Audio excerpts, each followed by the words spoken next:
ಅಂದರೆ ಔಷಧಿಗಳು ಇವೆಲ್ಲ ಮಾಡ್ಕೊಂಡ್ಬಂದು ನಿಮ್ಗೆ ಸಿಕ್ಕಿಲ್ಲ ನಮ್ಮ ಮನೆ ಬಂದು ನಿಮ್ಮ ಜಮೀನುಗಳಲ್ಲಿ ಹೋಗ್ತಾ ಇದ್ದೀವಿ. ಸೊ ಅದರಿಂದ ಏನು ಮಾಡ್ತೀವಿ, ನಮ್ಮ ಔಷಧಿಗಳು ನಿಮ್ಮೆಲ್ಲ ಶ್ರೀಕೋಟ ಮೇಲೆ ಆಗಲಿ ಸರ್ಗಿರಲ್ಲಾಗಲಿ ನೀವೆಲ್ಲರೂ ತೊಗೊಂಡ್ರೆ ಔಷಧಿಗಳು ಸಿಗ್ತವೆ. ಅರ್ಥ ಆಗ್ತಾ ಇದೆಯಾ?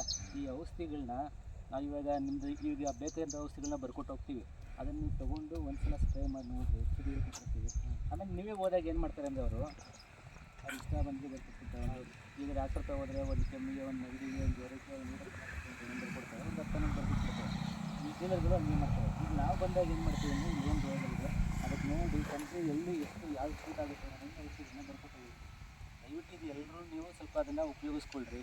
ಆಮೇಲೆ ಇಲ್ಲಿ ಪ್ರಶಾಂತ್ ಅಂತ ಇದೆ ನೋಡಿ, ನಿಮ್ಮ ಮೇಲೆ ಸಿಗ್ತಾರೆ. ನಿಮ್ಮ ಪ್ರತಿದಿನ ನಿಮ್ಮ ಜೊತೆನೇ ಇರ್ತಾರೆ. ಅವ್ರು ಬಂದು ನಿಮ್ಮ ತೋಟಗಳನ್ನ ವಿಸಿಟ್ ಮಾಡಿ ಕಾಯಿ ಕೊಯ್ಯೋವರೆಗೂ ಆಚೆ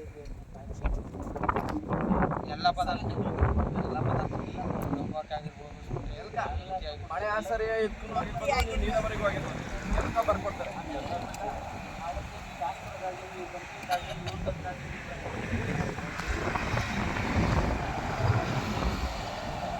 ಎಲ್ಲ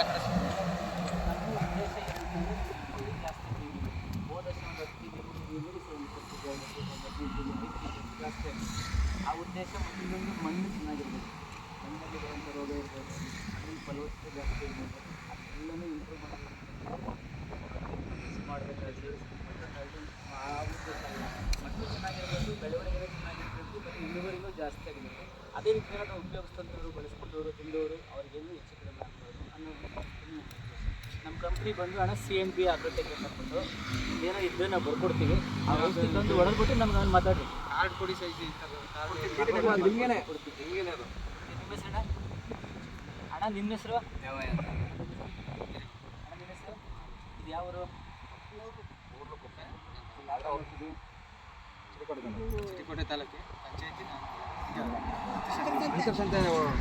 ಬರ್ಕೊಳ್ಳಿ. ನಮಗೆ CMP ಅಂತೇಳಿ ನಾವು ಬರ್ಕೊಂಡು ಹೋಗ್ತೀವಿ ಒಂದ್ಸಲ.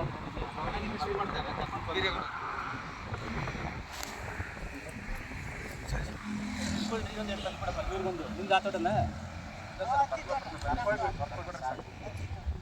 ಲೆಜೆಂಡರು, ಕಾಂಡರ್ ಸೂಪರು ಬರೀ